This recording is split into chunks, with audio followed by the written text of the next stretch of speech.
Anime, where we air new episodes every other week. Kaiseki covers currently airing anime, older series and recently, and other relevant topics for the season. I'm your host Marina of the blog Anime B&B, and with me is co-host Draggle of the cleverly titled Draggle's Anime Blog. This week, we reviewed the spring 2024 anime season. Well, Draggle, welcome back to the spring. Well, actually, now it's the summer season, and we have a lot of anime to talk about. We do. It's a big season. Yeah, and since this is like an ongoing trend, we've said this for I don't know how many years now, complaining about how much shows we have to go through. I've decided that we are going to cut out some of the drivel. We will not be talking about shows that we dropped along the way because obviously we dropped them, so they're not worth our time. But we will also be skipping talking about shows that are still ongoing, shows that have had no interruption to their airing. They're continuing on into this summer. But we are going to go ahead and list them off so that you are aware that these are shows that we're watching and will be talking about in the future. These shows include The Fable, Mission Yozakura Family, Spice and Wolf Merchant Meets the Wise Wolf, That Time I Got Reincarnated as Slime Season 3, and Yatagarasu, The Raven Does Not Choose Its Master. So let's move on to the trash, my favorite category. Yes. And first up is one of my favorite anime of the season, even though it's trash. The Irregular at Magic High School, Season 3. And Season 3 has not disappointed. It relived the greatest highlights from the first season, including repeating the stupid high school Olympics, which the Chinese want to destroy for some reason, as well as the thesis competition. Thesis competition? Yeah, it's basically like the high school science fair. Oh, okay. And the Chinese also want to sabotage the high school science fair for some reason. Not the Chinese. Yeah, so it certainly delivered on the racism and sexism. Yeah. But it was so boring. Really? It just like repeated the very worst parts of the first season. I hated the Olympic arc especially. They like have these games which are really stupid. It's just they stand there and they like compare their magic power levels to each other basically. Okay. They're basically like flexing on one another. Yeah, but of course Tatsuya is always the strongest and he wins the Olympics even though he can't use magic or something. Obviously. Yeah, so I've heard rumors that the next season in Mahuka will be about the quote-unquote incest arc. Oh! As if the show wasn't already... the entire thing wasn't an incest arc already, so I'm quite excited. Wait, so are you happy you kept with this? Like, do you not regret keeping this particular season? Because you said it was boring. It was boring, but it also had its good moments of racism and sexism. So good moments. Okay, Draggle. Exactly. But you're looking forward to the incest arc, the more explicit incest arc. Yeah, can't wait. Incest. Okay. Excellent. Anyway, next is Misfit of Demon King Academy Season 2. This one, our hero who was like the demon lord come back from the dead after 1,000 years and is going to high school for some reason. He defeated God, but it turned out that God was his little sister and she just didn't know how to do her job very well, so he taught her. So that was something that happened. I'm not making this up. The Demon King taught his little sister how to be God. Yes. What happened to their parents? Well, his first parents died like 1,000 years ago or something, but now he has a mom who gave rebirth to him, except he grew to an adult in like 2 years. I guess I'm just confused how he has a little sister and how she's God, but okay. Oh, his little sister was from 1,000 years ago. Oh, okay. And I was also kind of confused why she's God. It kind of sounded like they kidnapped her or something and made her God. I don't know. They kidnapped her, like angels kidnapped her? I guess so. I didn't follow the details. That's so weird. All right. Well, you shouldn't spend any more time on this show. This is deserved trash bin. Okay. Let's move on to the next one on your list, which is Re-Monster. Re-Monster. This is also a trash bit of a... I actually enjoyed this one. It's kind of entertaining, although a bit repetitive. But there's this guy who's a monster. He's isekai'd as a monster, and he embraces being a monster, and he does all these horrible things like kidnap people and fight in wars and stuff. But he basically like builds up an army of other monsters and the humans he kidnaps, and he has like 5 wives who he originally kidnapped, and then they all have babies, and the babies grow up in like 10 days. So now he has like all these children. It's a very strange show. It sounds very strange. Yeah. But entertaining. Yeah. Right. Okay. And I'm excited to hear that you watched a trash show for once. I did. Vampire at Dormitory. Did you watch this one? No, I dropped it. Deservedly so. Yeah, this is filth. Filth in the kind that like it wasn't anywhere near as explicit or smutty or anything gratifying like that. You know, like that would have been fun. That's why I dropped it. Yeah. Yeah. There's just like a bunch of stupid angst, right? And miscommunication and misunderstanding and all that chock-full of shit. And you've got like the main character who for some reason or other, like I don't even remember, she's like unloved and an orphan basically, like she has nobody there for her, and she's beautiful, but like it's, you know, her beauty is a two-edged sword, right? Because like her beauty makes other girls dislike her. She's been like going around pretending to be a guy so that she like is a little safer. And so this vampire dude decides to save her and like take her to his home and asks her to be basically his blood bag. And then of course there's like a third party, like this other dude who ends up being like half vampire, and he's like really attracted to the main character. It's really confusing and stupid and angsty, but I like laughed at how predictable and silly it was. So yeah. Oh, so you enjoyed this trash. I did enjoy the trash. Like, Nice. I knew it was trash. I was groaning at so many parts of it and be like, oh my God, they're so stupid. But I was proud of you. You're going. Thank you. Yeah. Now we can move on to the mediocre shows. Honestly, I usually hate the mediocre shows more than the trash shows. Yeah. So first up is An Archdemon's Dilemma, How to Love Your Elf Bride. And I just said that, but I kind of like this one. I thought Okay. about moving it to the next category. It sounded like it should be like very stupid about how to love your elf bride. Oh, and his elf bride, he bought her at the slave auction. That's right. I remember this now. We were both like, well, wonderful. Yeah. He's not as like bad as we wanted him to be, right? Yeah, he wasn't very bad, which was disappointing. He was a nice guy.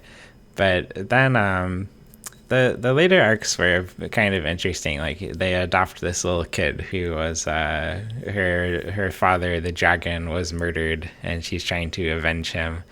But then it turns out she was gone, and the guy she was trying to get revenge on was actually her dad's like best friend. So it was actually kind of a bit of a sweet show, despite starting with buying slaves at the auction. Yeah, that sounds super sweet.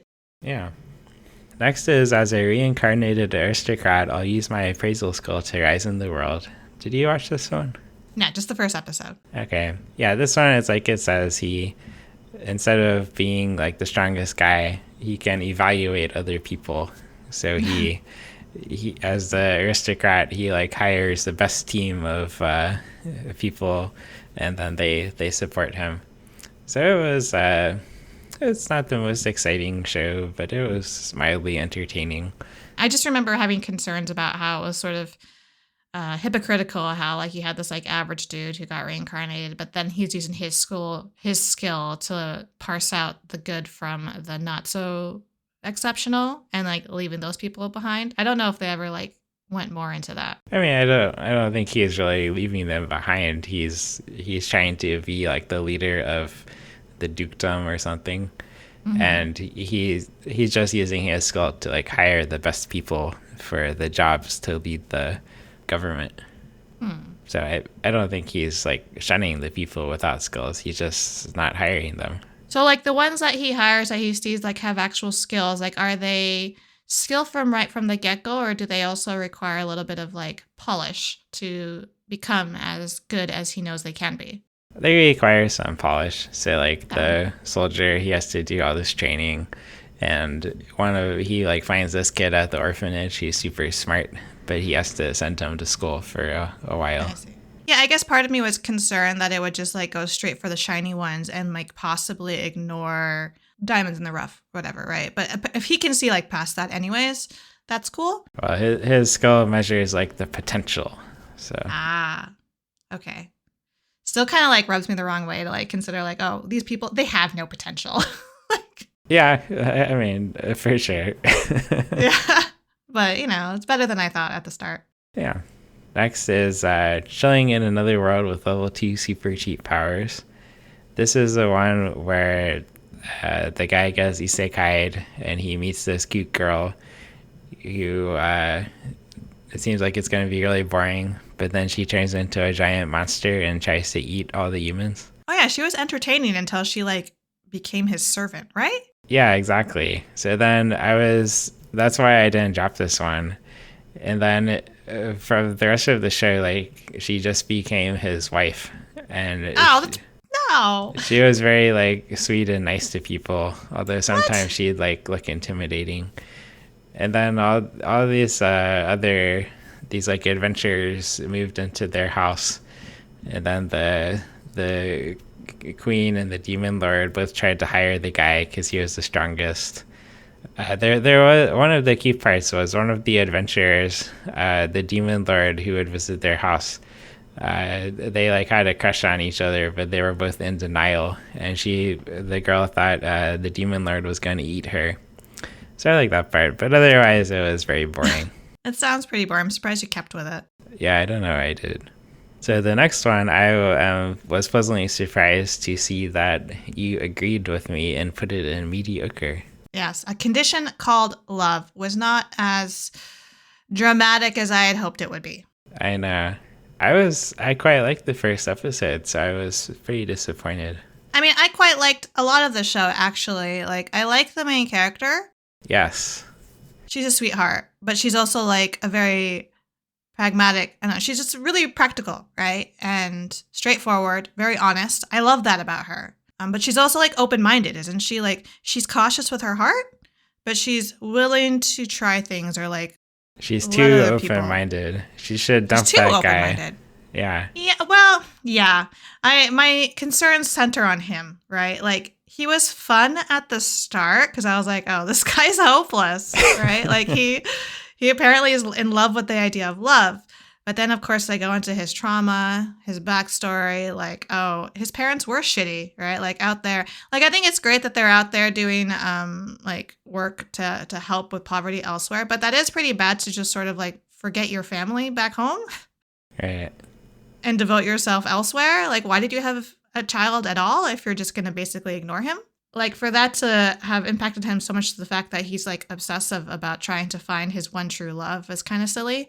And then the way he fixates on the main character is a little alarming because he's like very possessive and territorial. A little alarming. But like, that's the thing, Drago. Like, I wanted them to go way alarming. All right. Like, I wanted them to like go extreme. And he got watered down. Like, he got tamed by her.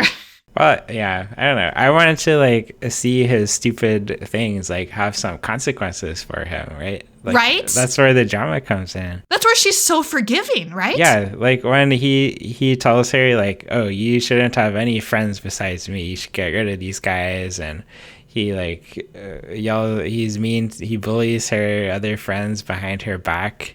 It's like it's terrible. It is terrible. Why is she just letting this pass by? She lets him act that way, but she doesn't necessarily like let him make her act the same way, right? Like, she still maintains these friendships. She like holds firm, other than like changing the way that she like refers to like her guy friend, right? Or lets him refer to her, although she like backtracks on that later and is like, oh, it's okay for you to call me this childish nickname because we knew each other, right? But yeah, I do feel like she just like sort of lets him get away with his shit. Yeah. As long as he doesn't control how she acts. Yeah, she shouldn't put up with that shit. So that was disappointing, but oh well. The next one on this list, I was like on the fence about. Bartender Glass of God. I think you liked the show more than I did at the start because you don't really know much about like the previous anime and live actions of this, right? I think so, yeah. Like at the start it was, there's this bartender, he's in this weird world where bartender is like the most respected, difficult career. And it was interesting like seeing the day-to-day life and him thinking about his job and some of the like arcs with the different characters were good. I kind of like the one with that was he the Chinese guy, Kevin or something.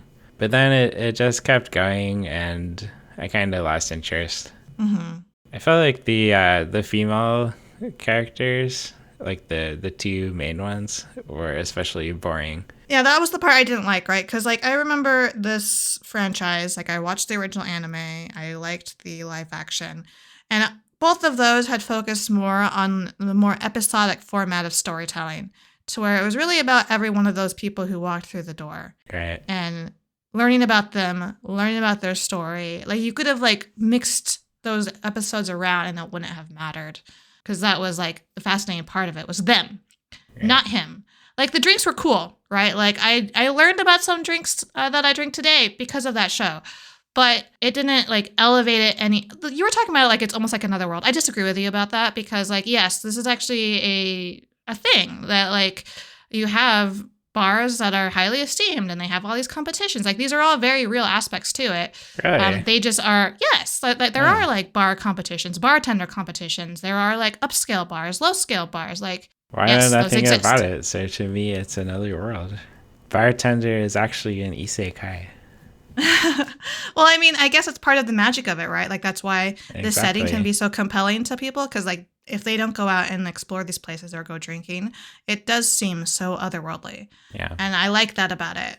But I feel like they focus so much on this like overarching plot about the girls, like you mentioned, trying to hire him as the bartender for their hotel that it just I felt kept distracting from the individual stories and it was changing the tone of the show that I had come to expect. Although I have to say that it worked out in the end in a way that I did actually like how it like took his, I guess, concerns about, you know, having such control over someone. They mentioned like someone who killed themselves, right? After having a drink of his, which is pretty powerful. And like I can see like alcohol is definitely like, again, a two-edged sword, right? Like it can taste great. It loosens you up. You can have fun, but it also is really toxic for some people, right? And I could see it being like what pushes them to like make that decision to end their life or something. So yeah, that could fuck you up. I thought that was like a decent way to sort of develop his character at the end to where he does eventually end up accepting their offer to work at the hotel. I liked that. And then like he brings the bar name with him. Yeah. So overall, why I didn't really like the change to the format and the style that I wanted, I can see like why they made the decisions they did for where the show ended up. Okay. So next is Butler Public School Arc. I did not watch this. Oh, are you not a fan of Black Butler? No. I'm kind of Okay. surprised it's still going. I mean, I think this is a long running franchise and very popular manga. I've always been a fan of the anime that I've seen. I think there are a few seasons and like side stories and stuff, and I've seen a lot of like all of the actual TV series. I haven't seen all of the specials, but I tend to like the style. I like the main character. I like Sebastian the demon Butler. I like his like slew of, I don't know if servants is the right word, but like employees, I guess. Like some of them work the ground. So I was like looking forward to seeing them. But then when like this show came out, I was taken aback because almost none of them were present. It was just the two of them. And he was in school. And I was like, why are we in school? I was very confused. So It's the I thought public this was school maybe... arc. Of course they're in Yeah. school. Well, like arc. So like I thought it was just like maybe a look back to the past of when he was in school, or I thought like he was on a mission. But the way that the first episode played out, it almost felt like an isekai, like or like an alternate reality. You know what I mean? Interesting. It ended up actually being a mission after my confusion like played itself out, and I realized, oh, he is on like a secret undercover thing where he's trying to figure out, you know, some mystery of these students that have gone missing. But it took me a while to get there, so I didn't like that confusion at the start. Okay. Let's go ahead and move on to one that you watched called Grandpa and Grandma Turn Young Again. Yeah, this was like it says, Grandpa and Grandma eat the magical fruit and turn young again, and then they hang out with their grandchildren. It was like a fluffy, cute show, especially like the grandchildren. The grandparents keep trying to like hook them up with boys, which was amusing. It wasn't bad, but still not going to remember this in a few years for sure. Pretty forgettable. That's basically why I like dropped it. It wasn't out of any sort of like, oh, I dislike this, right? Because I actually thought it was quite cute at the start. And I also, like you said, I like that sort of relationship between them and their children and then their grandchildren, especially now that they had turned young again. Yeah. But I just forgot about it. Like there were other shows that I was more interested in rushing to go see the next episode. So much so that I realized I was like half a season already behind on Grandpa and Grandma. And so I was just like, well, I'm never going to catch up. Yeah. And I'm not going to like marathon something that is as slow as this, right? Yeah. It was also kind of like the only joke in the show was being mean to old people. And it was very stereotyped. So, yeah. Next one is all you. The Grimm Variations is a show, I think it was like 8 episodes that revealed all at once on Netflix. And I'm going to admit here now that I'm not actually done. I've seen like half of it. But the reason for that being is that they are fairly intensive, like long episodes, and they're each standalone. So I don't feel compelled to like jump to the next one because of some cliffhanger or anything. They're each like a fairy tale, as it implies. They're all like Grimm variations of those original fairy tales that we're familiar with, but like way different. And I enjoy them because of those twists. Having Cinderella, where the step siblings, the sisters and the mom, they're actually the victims. Like I've never seen a telling of it like that. And it worked. I thought it was fun. But like as different as that was, as much as I enjoyed it, every other episode is like that, to where it basically turns like the victims into the bad guys and the bad guys into the victims. So it does become a little bit predictable, but I am still like really enjoying about how they're switching things around and showing me ways of these fairy tales that I've never really thought about before. So I do plan on finishing it. Okay. So it's basically like Wicked for Grimm fairy tales. Yes. Oh, I think I never even heard of this one because it's on Netflix. Yeah. But sounds like I shouldn't bother especially since I still have to watch Pluto. Yeah, I think Pluto is a higher on priority list because that's also very unique, right? Like there's not really many others like that. Grimm Variations is very fairy tale-esque. So if you like fairy tales, 100% I recommend it. If you're not really into it or you're just like meh about it, then I don't really see it as a priority. Cool. So next is, I was reincarnated as a 7th prince so I can take my time perfecting my magical ability, which is exactly like it sounds. I actually quite like this one. It was on the border between very good and mediocre. If we had a good category, I would have probably put it in there. So it's very well animated, pretty entertaining, especially the prince himself and the side characters, the demon, his maid, and the Taoist girl. I think what brought it down a little bit is the final arc. It got a bit repetitive, like, oh, he takes the strongest magic out of his bag and defeats these people, but I still enjoyed it. I don't really remember this at all. I know I watched the first episode. It's the one where like this little kid learns he can use magic, and he previously couldn't in his old world, so he studies way too much, and he's super strong. Okay, this is vaguely familiar. He gets a pet demon in the first episode, I think. Yeah. But next is the worst show of the season. I'll let you describe Okay, you're it. a liar. Don't say anything else. It's Oblivion Battery, and the reason why Draggle is so opposed to it is because it's about baseball. So obviously anything with baseball, he's going to hate. Anything that's a sport, he will very likely hate. Oblivion Battery is not as bad as it sounds, but it also didn't live up to my expectations, to my disappointment. It's about this battery duo. They are this perfect combination. The batter is like insanely talented, super fast balls, super good control. And then the catcher, his best friend, is the one who takes on the role because he's such a good friend. Like, he wants to support the batter and he wants him to like be the best that he can be and have fun. And you can have fun by winning, right? Like, that's how you have fun, is to like crush your opposition and be the winners. And so like they're in middle school. This is all like backstory though, okay, that I'm giving you right now, because it's not actually the focus. Like, they were the golden duo. What the story covers is the aftermath of that, because when they get into high school, the catcher, the one who was the strategist, undergoes some accident. I don't remember what happened. They don't really focus on the details of the accident itself, other than to say that it gives him amnesia. So he forgets everything about baseball. But he does know his friend. He does know his family. He knows like his school knowledge, right? And so they end up going to a public school that doesn't even have a baseball team. And his focus on life now is to have fun with his friend, of course. And so like the entirety of this series is about him realizing that his friend still loves baseball, and he like helps him start a baseball team in this public school. But he does at the end get like sort of a blip of his personality back. Then he realizes in that moment that he kind of knows why maybe he specifically forgot about baseball. And it was like that sense of that attitude of always wanting to win. And it kind of like ruined his aspect or his outlook on the sport. So yeah, it was just like this constant like goofiness up to that point that became very repetitive.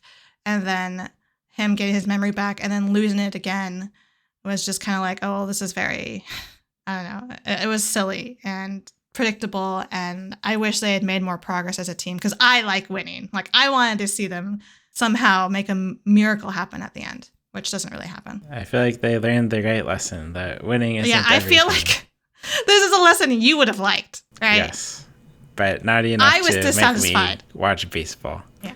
The true lesson is baseball is boring. That is not the lesson I took from this, but let Maybe us move you on, should watch it Drago. again. Let us move on before you talk any more shit about what I like. Okay, next is Unnamed Memory. I quite liked the manga for this, and the anime is just plain not very good. The whole thing like feels very soulless and emotionless. Oh. And Why'd you watch it? It's supposed to, I don't know. It's like a romance between this prince and the 1,000-year-old witch. And yeah. she starts by saying like, oh, I'm never gonna fall in love with you. And then like 10 episodes later, they're in love with each other. And I had no idea why or how or when this happened. Oh no, that's not good. Yeah, and this is getting a sequel somehow. What? I remember thinking that it was mildly interesting at the start. Like, the first episode did make me laugh. I don't think it was meant to make me laugh, but I laughed, right? Yeah. And the manga is pretty good. And is the romance more believable in the manga? Much more believable, yeah. Where did it go wrong? Like, how can you ruin that? I don't know. It just like whenever anyone speaks or says something, it just feels like they're a puppet. Oh, no. Maybe it's like, I hate to say this, maybe it's like the voice actors or like the direction that they were given or lack thereof. I think it's the direction. Okay, well, let's put that aside, Drag. Let's move on to the very good. Yes. Although the first one, you know, like the first 9/10 of the show, I would have put this on the borderline between very good and anime of the season. Wait, 9/10, so something changed. Yes, the last episode or two, I would have moved it to mediocre. No! Okay, we are talking about Astro Note, which Drago has been a fan of the show from the very beginning. Like, you were pretty excited about it at the start, right? Yeah. And I was the one who was kind of like, meh about it. And then the longer it aired, the more I liked it. To where by the end of the season, I was quite a fan. So you liked the ending? I liked everything leading up to the ending. The ending itself, I was kind of like, it's okay. I was really mad when you were mad? With what they did to that purple guy. Purple guy? Are you talking about her childhood friend? Her childhood friend, yeah. Like, come on. Wait, are you mad because they made him the villain? Or are you mad because, like... And they made him the villain in, like, such a ridiculously evil way. Yeah, I was just like, oh, that actually surprised me because nowhere leading up to that was there any clue or indication that he was a traitor. Oh, there was a clue. It's because he looks like a gay guy. Oh no, is that how you The thought? gay guys are always evil. Oh, that seems really sad. Like, wait, I don't remember him at all giving any tendencies of being gay, but like, okay. He looks fabulous. You can look fabulous and not have that not affect your sexual And preferences. he's not in love with the main girl, so clearly he's gay. Okay, that is all you. I am not agreeing or disagreeing with you. That is your interpretation. Okay. This is my interpretation. This is what I always do highly happens. disagree. I also agree with that. The gay guy is always the villain. They often, it's not even just the guy, Drago. They do this to women too, okay? Yes. Like, they always take like a queer character and either give them a bad ending, a sad ending, or like they make them the bad guy. Exactly. Yeah? I think that's what this is about. Well, I don't see anything about him, like whether or not he is, but I do disagree that I don't like that they made him the villain because to me, it came out of nowhere. Yeah, exactly. It was horrible. But the rest of the show was good. It was, right? Like the goofy things that kept happening, the funny monsters that would like attack them, like the bamboo shoot, like what? Yeah. And the animation is really good. It's like a very, feels kind of like an older style, although I know it's not. Oh, you know what I wanted to bring up now? Now that you mentioned it, I really liked how they treated it. It's funny that you bring up like the childhood friend being possibly gay, is the child, right? Ren, Wakabayashi, the layabout's son, who likes to cross-dress. Like, he's a little boy and he loves wearing frilly dresses. And I really liked how they handled that, actually. Like, at first, I disagreed with the parents. Okay, I can see where they're coming from. Like, imagine you're a parent, right? And you're terrified of your child being bullied. I can see why they asked him to keep it at home. I'm glad that they like let him be like that, like do what he likes at home. But it still made me sad that they wanted him to like hide it when he left. But I know why they did it, right? Yeah. So like when they make the decision at the end of the show to like let him do it. Actually, I think, isn't he the one that says that he really wants to do it? He really wants to go out in public like that. I think so. And they end up agreeing and like letting him, you know, if something bad happens, it's like, this is your choice, but we're here to support you. I really liked that. Yeah, I do think they did pretty well with that part. Much more than I expected. So, like, maybe that's why I guess I'm surprised that you interpreted it the way you did with the childhood friend, because, like, they did such a good job, I think, with Ren's character. Yeah. Maybe I'm wrong. I can't see that they intentionally did it with, okay, his name is, I can't believe I forgot the friend's character's name because his name is ridiculous. Showing Ginger. I just feel like I've seen them do the same thing with gay seeming characters and so many other shows that it's sad, but that was my first that was your gut instinct. You're like, this is what's happening. Yeah. Yeah. Well, regardless of the reason, I thought it was like totally out of character for him to act like that. So. I did too. I was like, I don't see why they like wrote this into this moment because it doesn't fit him. Yeah. I was also sad about what they did to the quiet girl. Aoi. Yeah. I like her. Well, like, what part about it made you sad? That it was like an unrequited love, that she wasn't really recognized until the end, or what? Because I think it was good that she like got the agency to like have a job at the end, right? To leave. Oh, just how they like, oh, well, this guy doesn't like you, so let's have you hook up with the dog. That was a little weird. I saw it more as like a senpai situation. Like she looks up to him as a mentor. Oh no, I think they were hinting at some romance. Oh, there. I know what the show is hinting at, but I personally saw them more as like a father-daughter wholesome relationship, and I was resisting. Yeah, I agree. I was resisting too. Yeah, obviously it's clear we like Astro Note. Except the ending. Except for the last bit. Yeah. Let's move on to the next one, which is all you. It's Day A Live 5. Yeah, we watched this with Classy. It continues in the grand tradition of the first 4 seasons. Especially in season 4, there are way too many characters, and it should have just skipped like 5 of them. Mm-hmm. Kurumi is the best girl.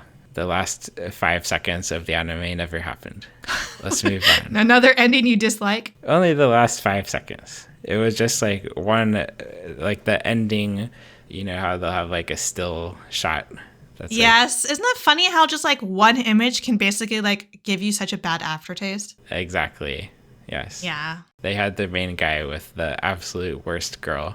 who was the first one. I shouldn't say that. The second absolute worst girl. Wait, so is this done then? Do you think that like that's the end? No more done. Day Life? It's done. No more Day okay, Life. That's why. It's aired for 11 years. And I can see why it would give you a bad aftertaste. Yeah, but it's fine. That one I can just pretend it didn't happen and we're all good. You're like, let's just like clip off the end. I'll never see that scene again. Exactly. Okay, next is Jellyfish Can't Swim in the Night. Did you watch this one too? I did, and I loved it for a good portion of it, but then I was kind of like meh about the ending. Yeah, I think I felt similarly actually. Because like at the start, like the lead up of her, the main character, and her like, just like her embarrassment about her art, right? Like she's an artist at heart. She's always loved art growing up. It's sort of like all wrapped up with her mom. And then for like her friends to have made fun of it, like not knowing it was her, of course that's going to hurt. Of course it's maybe going to like affect your outlook moving forward. So I really liked that. And then her like getting to know the girl who sings and then their relationship and their friendship, like all of that was great. And I thought the show from start to finish looked great, right? Like the art style, the animation, the music, like it was all on point. It's just like I feel like the writing kind of like floundered midway through the season and then kind of like rushed to like give us a satisfying ending as well. Yeah, it peaked on the streamer girl episode. Yeah, and I like the streamer girl, don't get me wrong. I think she's a fantastic character. Her like first episode was so good. I think that was the best part of the show. And I don't know what they could have done to change that. Like either make this too core or they needed to like focus more on some of the other characters and on the main character so that it didn't just sort of all peak with QA's character, her arc with the bullying, the streaming, like all that stuff. To me, that was actually some of the most poignant part of this show. Yeah, to me as well. Which is like not even in the title, right? Like she's a significant character, but that shouldn't be the best part of the show. Right. No. And so like the ending was weird too, where like they have their fight, which is understandable. Like I was pretty pissed off also. Like I can understand why she would be mad at her artist friend for like working for the mom that she had such a contentious relationship with. But I also can understand where the artist comes across as where she wants a challenge, right? Like this is an opportunity that she could like never get again. But I just feel like there is a complete failure of communication, which is in line with their age, I guess, right? Like I can be mad because like I'm an adult. Like I can see that they need to communicate and just like be more open-minded. But obviously you're not going to maybe feel that way when you're that young, right? I actually quite liked that fight, but yeah, I did too. I didn't like how they resolved it. Yes. I still don't fully understand like how that even resolved. Oh, because she was the magnanimous friend who asked the mother if she could like let the daughter perform, and they had like this unspoken like forgiveness when they saw each other. That would have made me more mad if she asked my mom to let me perform. Exactly, I'd have been like, hell no. Exactly. But no, they like forgave each other. They understood one another when somehow up until that point they hadn't understood one another. Yeah. I also think I would have liked this a lot more if I wasn't comparing it to Girls Band Cry, which I we'll get to that later. Yeah. Exactly. But let's go ahead and move on to Kaiju No.8. Did you watch this one? I did watch this one. I loved this one. I liked it too. I thought it had I loved, but a little too much fighting. Yeah, I figured you would have that complaint. But for the most part, it was good. I liked how they're like hiding how he's a kaiju and very well animated. Very entertaining. It is very well animated, entertaining. I think that's why the fight scenes were not such a bother to me because I don't generally dislike them. I only dislike it when like one battle goes over multiple episodes, right? Or if it even takes up an entire episode and then maybe 2 episodes, like it's already too long. Yeah. I can handle maybe a really important fight, like a significant fight being like half an episode. That's good. And like you said, it kind of bordered that. So it was okay with me. I think the most significant fight was probably the one that we got at the end, right? Between him and the commander or whatever the dude's name is. Yeah, it wasn't too bad. So I'm not entirely serious when I say it was too much fighting, but it was on the border for me as well. And I like where they ended it to where it feels like there's probably going to be a second season. Do you know if they announced a sequel? I thought they did. Oh, yeah, there's a sequel planned. Yeah. So it has been announced. So we can They don't even have a date yet, I don't think, but it'll probably be within the next year or something. Yeah, that's what I would guess too. Which is good because like now it's out in the open, right? And he's basically He's on the chopping block, really. I feel like he has to be really careful, right? Yeah. So yeah, I'm excited to see more of this. The tiger did do something useful in like the last episode. So The tiger still doesn't make sense to me. I'm looking forward to understanding the tiger more. Yes. Perhaps they will give some explanation in the second season. Yep. But next on this list is Laid Back Camp Season 3, which continues to be wonderful. I continue to love this show. I loved the explorations across Japan, how they like had the suspended bridges and the older trains. Like I thought that was great. Yeah. And I really liked the focus in the bulk of the show of like individual or like solo camping. And I was afraid that it was going to like be the entire theme, which would have been a shame to me, but they save it at the end when they have like their group trip, which is like some of my favorite. I like both parts of it. I like it when they're like in their self-discovery ones by themselves, but I also like how they play off of one another when they're all together. Yeah. I like seeing them together more, but it was okay. I enjoyed this as well, although not quite as much as you. Yeah. I think it's a little too laid back for you, right? Exactly. Yeah. Too laid back. They need to try some backpacking, climb some more mountains. Well, I think you enjoy the exploratory aspect of it, right? Where they like meet strangers and have like these one-off conversations and then never see that person again. Like, I think that's part of the fun. Yeah, that's fine. All right, we're next at KONOSUBA, God's Blessing on This Wonderful World, Season 3. Yes, I'm so glad this happened. You and Keiwoo both, all right? Like, I'm here as an unwilling participant. Wait, I thought you put it in very good. Did I move Because this one I up? reluctantly admit it was quite good, but that doesn't mean I didn't cringe, Drag. I cringed, like, through the entire season. But that's the fun. I know. Gosh, this show, I just get so embarrassed on their behalf. Oh, my God. That, the princess arc, that was so embarrassing. Oh, my God. I was like, oh, he just wants to be your big brother. Oh, cringe. And then like them swapping bodies. I was just like, you're a terrible person. You're a terrible person. You're a terrible person. That's what's so great about it. They're all terrible people and they all deserve each other. They do deserve. Well, okay. I will push back on saying that Darkness is not a terrible person. She's like the only good person. Like, sure, she has like her masochistic tendencies. That's fine. Yeah. That's fine. I feel bad for her being surrounded by these idiots. I mean, Megumin's not a terrible person either. She's just dumb. She can be.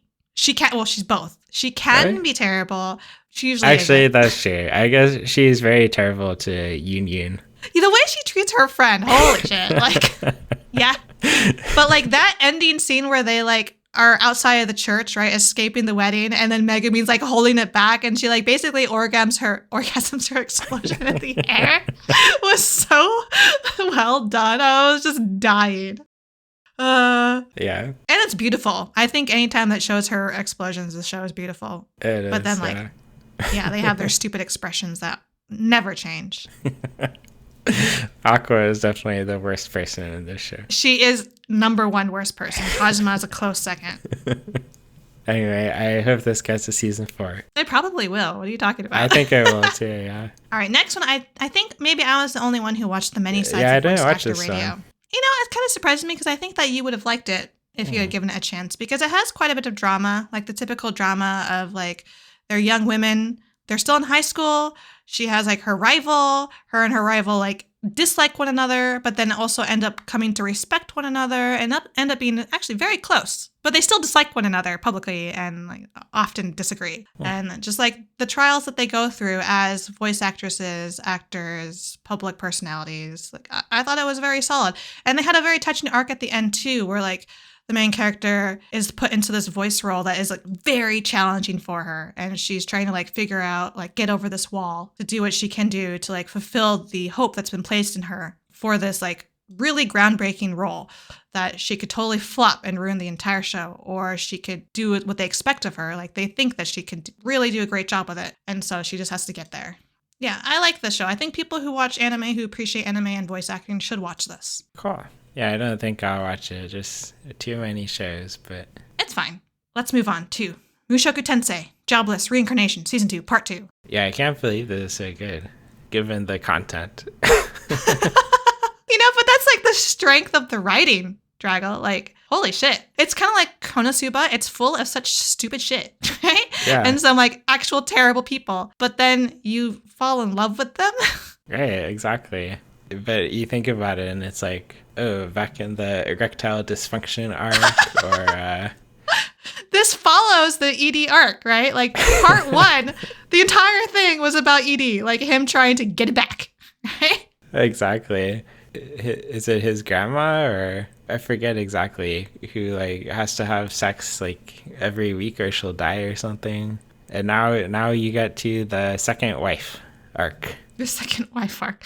I don't think they're actually related because she's an elf, right? Not really his grandma. This was an elf woman who was in his father's party way back in the day. I thought she was like somebody's grandma. Was she She's Sophie's related grandma? to what's his wife's name? Sophie? Yes. Or Roxy? No, Sophie. Sylphie. They're both elves. Yeah, okay. So she's his children's great-grandmother or something. That's right. But it was like something that she was never going to tell them. It just sort of like came out and she like couldn't hide how emotional she was at that moment. So I think the worst wife is definitely Sophie. I'm curious about your opinions. What? She's his childhood friend, okay? Exactly. One. I know you don't like, Number but no, one he has point multiple. against her. Wait, no, Drago, then you have to say that against all the wives because every one of the women in his life have been a childhood friend. He was a child. Roxy is not his childhood friend because she was an adult. But he was a child. She watched him grow up. Yeah, she's like his mom. That's different from childhood friend. It's worse. I guess. It's worse, you're right. Yeah. But like even the Eris, she is also a childhood friend because like that's true. She was a kid, he was a kid. That's true. This is a common problem. Okay, how is Sophie the worst one? If you look past the point that she was a childhood friend. She's just the most boring, I think. You're boring.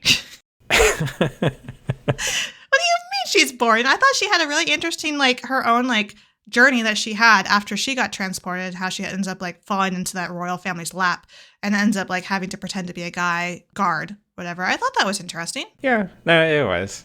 I think she's just too nice. She is very nice. I like Eris because she's an asshole. That. Yeah. Drago, think about how boring it would be if everyone was the same personality type. Like, the reason why she's so nice is a wonderful offset to how dumb Rudy can be.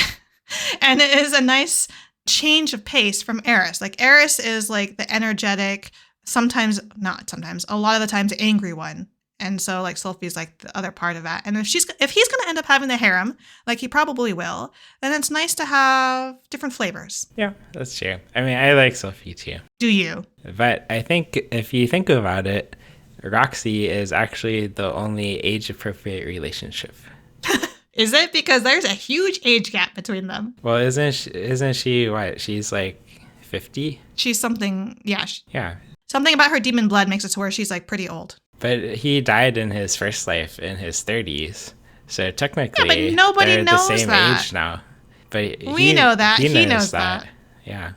So QED, Roxy is the only character that doesn't make him a pedophile, even though she's the lolly character. Yeah. Oh, should we move on? Yes, we can too. Mysterious Disappearances, which I suspect I only watched. No, I actually did watch this. You did? Yeah, I was dragged into it because it was horny in the like weirdest way I've ever seen. Oh, with the boobs? Yes, among other things. Among other things. Did you like it though? Do you agree with where I placed it? No, I would have put it in mediocre. You're a mediocre. What? I thought it was fantastic. I don't know. I just struggle with these like mystery things. I get bored very easily. You know, I really like it. Okay. This is like like I like that style. You know, I really like mysteries and solving the mysteries, and I like the yokai and like the episodic formats. Like this is exactly made for me. Honestly, I did quite like some of the episodes. Like I liked the one with was it a mermaid? The one with it was like a VTuber, right? Yeah, I like that one. Yeah, I thought that was really cool too. The idea of it was really interesting. Like there was always a twist at the end that surprised me. Yeah, exactly. I definitely do think it was quite good as a mystery show. I also really enjoyed like the overarching arc because I think a lot of people, myself included, at the beginning was kind of wondering like why the main character was the main character because she seemed like she seemed like she would just be in one arc, you know, because she's like the subject of one case. But then it kind of made sense the more we went along why she was the main character. Like she's sort of like the observer. She's the audience viewer, but just made real, more tangible for us to see. And she has like her own interesting backstory about her history with writing, right? Like she's the storyteller of this entire show, which is why this is titled Mysterious Disappearances, because it's the book that she ends up writing at the end, right? Right. But like I thought her thing with like being able to change her age because of her experience in the first arc, was really cool, that she could use it at will. Mm-hmm. And I thought like her encounter with that bookstore was really cool. Yeah. I would love to be able to be there too, to visit that place. Yeah. I just thought the part that kind of threw me off a bit from beginning to end was her relationship with the guy, because like I also like them. I just was never sure if they were just friends or if there was like a little bit of romantic interest there or what was going on. I think they're both just weird perverts. Yeah, a little bit. A lot of it. Anyways, shall we move on to A Salad Bowl of Eccentrics? Sure. I think this one I moved up, but I quite enjoyed it. It's very goofy kind of show. I especially love the lawyer. She just never can do the right thing, can she? Yeah, I think my favorite was the chocolate making episode, where they try to make chocolate, but they try to actually make chocolate, unlike in most anime where they just buy some chocolate from the store and mold it. Yeah.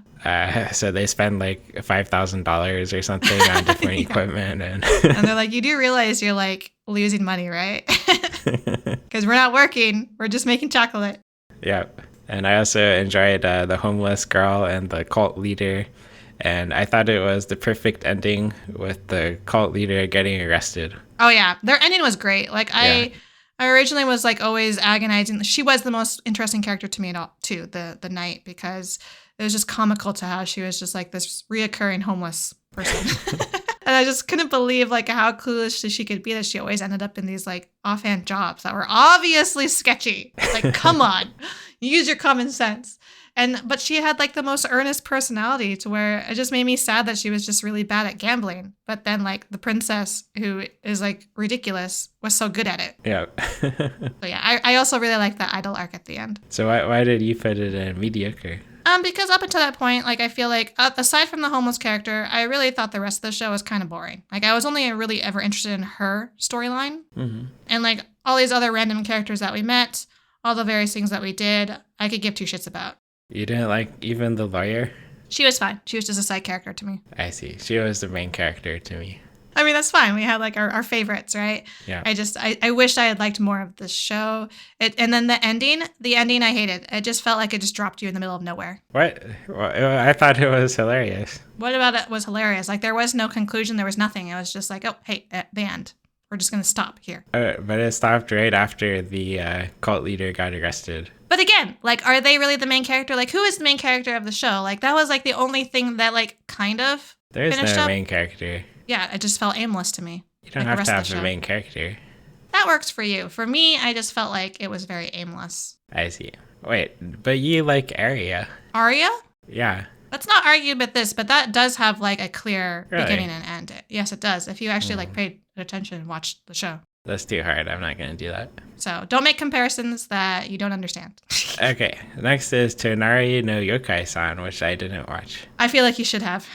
Because this one Really? ended up being nothing at all like it was sort of seemed to be at the start. Oh. Like, what did you think it was? I thought it would be like Natsume Yujincho. Not at all. What's it Not about? at all.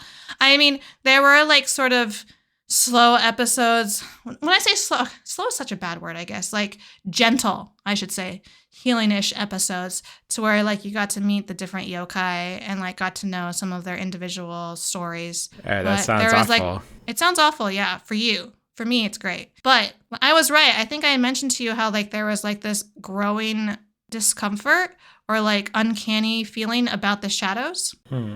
Because like they mentioned this at the very beginning, if you remember, that her father, the little girl's father, is missing. Like all they found of him was like his belongings in an alley. And that like threat grows and grows and grows over the course of the episodes, so where you find out that there are like these, what do they call them, demons? Or I don't know, I can't remember if demons is the right word, that are also like made tangible, just like all of these other yokai that are normal in this world, that are able to like reach out and through like the rifts and through like the shadows and like make people disappear, make them, and then like that becomes a greater threat as like the rifts open more in between these parallel worlds, which you find out this is just like one of them, because like there's an entire scenario where a couple of characters actually swap places with like themselves from a different reality. And so like it's scary because like they get swapped into a world that there is no yokai. And then the version of them that is from the reality without yokai is like scared shitless because suddenly you see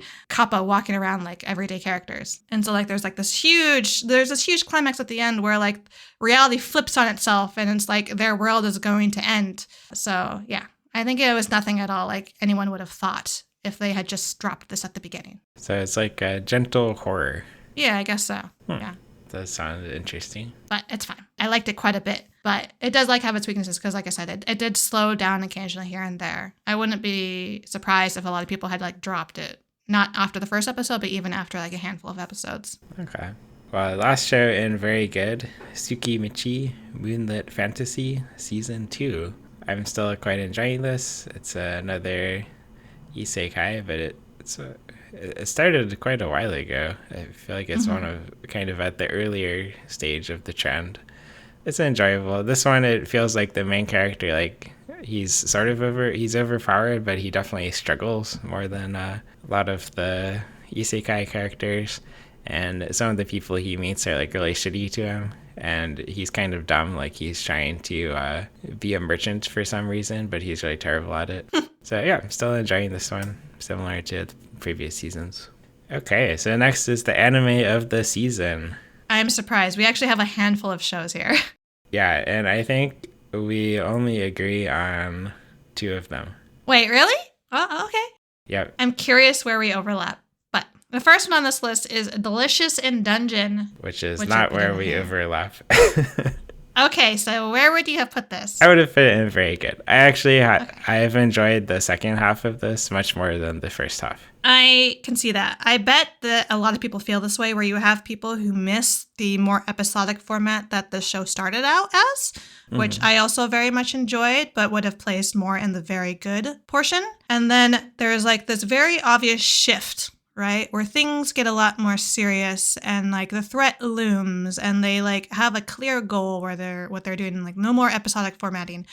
And that's where it gets pushed up this high. So I think I'm in the same boat as you. Yeah. For me, though, it raised from mediocre to very good. It went from very good to end of the season for me. But that's Good. fine. I'm glad you're enjoying it. For the most part, we're both enjoying it, right? Yeah. Though, like, you know how I am. Like, this is why we disagree on Aria, right? I love episodic formatting and, like, silly day-to-day encounters. I love food, the discussion and idea and creating of food. So my favorite character is Senshi. I don't like a solid bowl of Eccentrics, which is both episodic and at least food isn't the title. Yeah, I think it's the characters. I think I hated the characters, and not hated, that's a strong word. I just had no feelings whatsoever about a solid bowl of eccentric characters. And the characters in Dungeon Meshi are stupid and hilarious, and they argue, but I love them. Yeah, I don't know. Somehow I feel not that strongly about them, but I can see why you like them. Senshi especially, like, that man's amazing. And like that episode where they like accidentally, like they walk into the ring of mushrooms, right? And they all like transform into different versions of themselves where he becomes an elf. I was just dying. Yeah, I don't even know who my favorite is. Not the girl? I thought you would have laughed about how much she's like always hating on food. Yeah, maybe Marcel with her eternal sense of panic. I also like the night guy. I forget his name. Laios, yeah. He's like the himbo. Exactly. He's the tall man, good warrior, very dumb occasionally. Yeah. But he has really good instincts. He does. Right? Like that part where they ended up like having duplicates of themselves, right? But like weird duplicates of each other. And they like couldn't tell the difference. And they were just like all afraid that Laios wouldn't be able to tell. But he did. Yeah. And even like Chilchuk. I love Chilchuk. He's just like, stop treating me like a child. I like him too, yeah. He might actually be my favorite, now that I think about it. Yeah, his fear of mimics is just like cracks me up. And just like the entire thing though around like Fallen and the crazy sorcerer thing and like leading up into all of that, like I really enjoyed that transition as well. So I liked both aspects to it, but it was like cool having like a very distinct shift in tone. And then having them encounter all these other people, like the party of other adventurers who are really bad and end up dying multiple times was hilarious. Yeah. And then like getting that cat girl in their party was also kind of comical to me. Yep.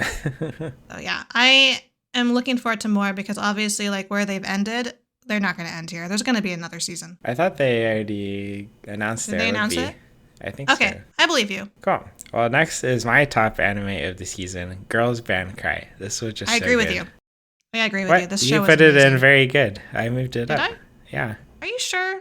Yeah, I'm sure. Because I was Okay. shocked. I was in shock. But I guess you made a mistake, and we both agree. Oh, I think the ending kind of disappointed me a little bit. Yeah, I do feel like it probably the climax was episode 10. And it Yeah. had a bit of a tapering off. But I still thought the ending was quite good. Up until the ending, like every single episode was a hit to me. They were so good. The writing, the characterization, the animation. Yes, it's CG, but it's like such good CG. I was like taken away with like how good everything looked. They have such a good facial expressions. Their of the facial CG. expressions are so on point. Yeah. I feel like it's better animated than most of the drawn stuff at this point. Yeah. Like if more like CG shows looked like this, I would be more on board with them, right? Because like this looked great. It did. Yeah. And then like the characters themselves were great because like they're not perfect, right? Like they Are they horrible? they can be so immature, but like again, that's in line with their age, right? Like I had to keep reminding myself about how old they are. And so like the miscommunications they have, the disagreements they have, they feel so real. I love Nina so much. Nina is like MVP, right? Like Yeah. she's like so like selfish, but also so like I don't know. I love her. She knows what she wants, and she's gonna get it. Yeah. I also really like the piano girl. Yeah, she's a little bit of a tsundere. She's like totally like a cat. A little bit, although not as much as the cat girl and Maiko. No, but we're specifically talking within this show. Like her personality is very cat-like to where she like sort of holds back her affections, but when she does, it's very clear that she approves or likes something, right? Right. Yeah, I like the whole episode about how she's afraid to tell Nina how much she sucks at guitar, but then she does, and Nina's like, yeah, I know. But like, can you blame her with like the backstory they did of her character? I was like, oh yeah, Yeah. I can see why you would be afraid to bring it up, right? Yeah, it was really, really good backstory. All of them had such good character development. Like All of them. The only one I wish there was more was the bass player. I really like her. I like how she's sort of like the mother hen of them all. And we know that she had like a tragic history, right? Like apparently she's an orphan now because her family died and she like didn't get a chance to say goodbye to them or anything to them really at the end, right?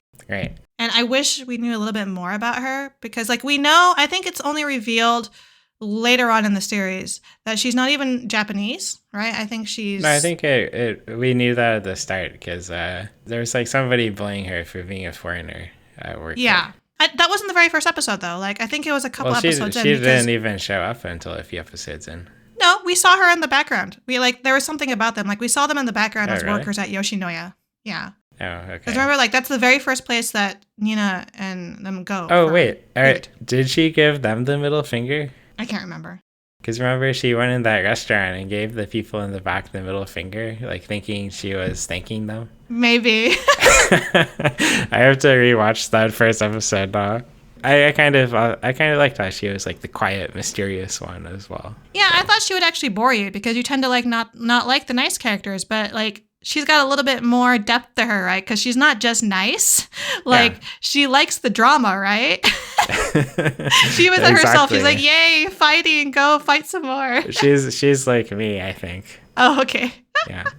Nice, like on the surface, but she's actually like, "Yes, more." Yes, we both enjoy some drama when it doesn't involve us. I think I'm more like Nina. I feel like I don't know how you like put me among these characters, but I really like how stubborn she is, how like self-assured she is, and her belief that she is right. Even at the ending, she doesn't want to say that she was wrong. She was right to act as she did to help the person who was bullied, but then becomes bullied herself. Really? Okay, I don't What? know. I don't think you're nearly as stubborn as Nina. Oh, you'd be surprised, Drackle. Maybe I just haven't done anything that pissed you off enough. I should. Like the way that she like fought and try. argued with her parents, the way that she just like ups and moves away, like all of this was familiar because I did the same thing. Really? Oh, wow. Okay. Remember, I moved down here to Seattle. Like I left my family behind. I knew nobody down here, and I came down here, and then. Yeah, but you were like out of college and stuff, right? Yeah, that's true. But I also like the first thing I did was like leave. I think my parents wanted me to stay closer, and I like up and left and went like across the state, which is still in the same state, but I totally did like everything opposite of what they wanted me to do. Oh, that's just normal. I think so, but like her personality felt very.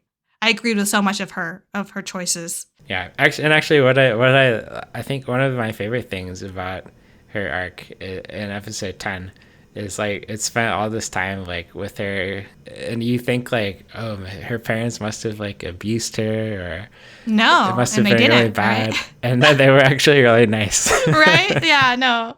When she goes back to visit her parents, I'm like, oh, you guys just didn't like understand one another, right? You didn't like see things from different points of views, and in reality, like you do really care about one another. Yeah. And they did a similar thing with the rival band, which I quite liked as well. Yeah, I did too. I really liked how they developed those characters to where they weren't just like these bad guys, right? Like this other band that is making life difficult for them. They're real people. Yeah. But yeah, the ending actually, because I love the music too. Like I really enjoyed listening. Yeah, to the music was show. shockingly good. Like it was usually I good. hate this type of music, but yeah, like the OP and the ending were both good. It was so good. Like, and then anytime they like showcase like a new song, right? I was like, damn, this is good. I was like, I would listen to these girls. Togenashi Togeari or whatever their name is. Yeah. So you really need to watch Maigo now. Okay. You keep telling me that. I know. I think you'll like it, especially if you like this one. Because A Girl's Man Cry is slightly better, but they're both really good in a slightly different way. So like this one, they're all very emotional. Maigo, they are also all very emotional, but it's because they have mental illness. So yeah, watch Maigo. Let's segue with that into Go Loser Ranger. Okay, this is the first one, although it's actually the second one that we agree on that it was really good. Oh yeah, I had it in very good though, I think. Not anime of the season. Then we agreed on 2 after all. I was right. Although I was drawn on which ones. I think it's really good. I thought it was really good too. I just didn't like you know how they were having like the test, the 3-part test, I think 3-part. I don't remember. Whatever. At the end, I didn't like that. It went too long for me. It did go too long, but it felt like a lot was happening at the same time. A lot was happening, right? And I can see why it took so long because they were developing a lot of things in the background, right? Yeah. But it still felt a little long, and I was like starting to zone out in certain parts of it. Okay. But everything else, like I was like, why aren't more people talking about this? Like, this is really good. I know. And it's like everything is so surprising all the time. Yeah. Like I did not see where this was going at all. No. And like so many of the characters were nothing like I expected them to be. Right? Exactly. Like not even just like the obvious like yellow girl, right? Who is like, she's still sort of conniving in the background. She was actually how I expected her to be. But yeah. But everyone else was like a surprise. Yeah, even like all those little side characters in the test. Yeah. Oh my goodness. Like the dude in the test that, what was he? Was he part of the green group? The one who we think is going to betray them, but he ends up not betraying them was kind of funny. And how like even the main character was like surprised. Like, oh, wait, he didn't betray us. Yeah, and I loved like the girl in the closet. And then later we get the boss. And even like the Blue Ranger, they managed to make him a bit sympathetic. Right? I was like, how did I end up liking this guy? Why am I sad that he's dying? Like, what? Exactly. What's going on? Yeah. And so, like, obviously, we can't end here, right? Like, there's got to be a second season. I think they already announced there would be. Okay. I'm looking forward to it. I'm glad, because I want to see our Fighter D get up there. Right? Get your revenge, but then realize that you actually like humans, and in some sort of way, you don't want to actually rule the world now that you've thought about, like, what would you do with that if you took over the world? Exactly. But he has a long way to go before taking over the world. So I'm not too concerned about his long-term plans. Okay. But yes, please watch the show if you haven't. It is nothing like the typical, Rangers and bad guys that you would have seen in the past. Yeah, that's great. Okay, and next... We're almost at the end, Drago. Next is the second we agree on. Yeah, Sound Euphonium 3, the 3 and final. It's over. It's totally over, right? Like, if anything else, like, we might get some specials here and there. But if they decide to continue this, which I highly doubt they will, because it's KyoAni, I think they're done, it would have to be, like, with an entirely different cast, right? Yeah. Or, like, a side story. Yeah. But it was a good ending. It was such a good ending. What I liked about this, too, is that it didn't... Well, I guess it depends on how you expected things to go. I didn't expect it to go the way it did with the Euphonium auditions, but it also felt more realistic. Yeah, I thought it was a good... I quite liked that arc, because she, like, remained true to herself. Yeah. It's funny because I remember at the start of the season, you were the one telling me, because I was behind and you were, like, caught up with it, that there was going to be a lot of drama between Kumiko and Reina. And I hadn't gotten to the part yet where they weren't talking. And so I was like, I don't see how they would not talk. Like, they're just so close. But then when I finally got to that point, I was like, oh, okay. Now I see where Draggle's coming from. Oh, yes, this drama is delicious.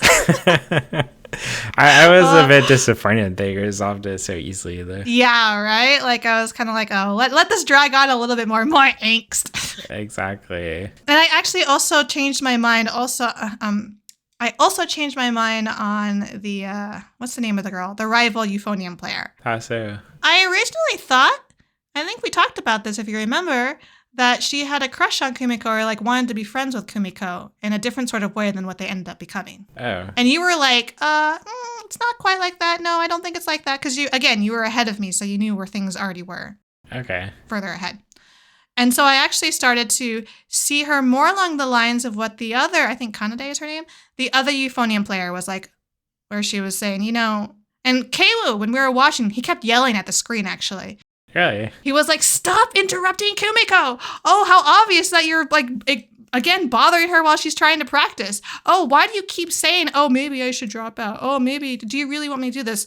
How about you shut up and just do it? Instead of like asking Kumiko repeatedly, just freaking drop. Like, why are you asking for permission? You keep doing it again and again and again. And it was just like, it actually started to really piss me off.